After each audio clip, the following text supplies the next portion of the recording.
India ஃபுல்லா இன்னைக்கு case சிலிண்டர்ஸ்னுடைய பெரிய அளவு தட்டுப்பாடு இருக்கு. இதுக்கு யார் ரெஸ்பான்சிபிலிட்டின்னு சொன்னா இந்தியன் கவர்மெண்ட். என்ன ஆச்சுன்றது நம்ம எல்லாருக்குமே தெரியும்.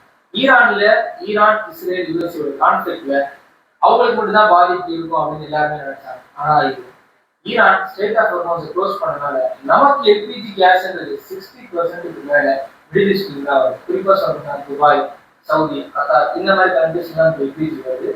ஸ்டேட் ஆஃப் ஹார்மோன்ஸ் க்ளோஸ் பண்ணனால கம்ப்ளீட்லி ஸ்டாப் ஆயிடுச்சு. அது ஸ்டாப் பண்ணனால மீதி இருக்க 40% அளவுக்கு கம்மியான அளவுக்கு தான் நமக்கான கேஸ் சிலிண்டர்ஸ் அவைலபிள் இந்தியாவில் இருக்கு.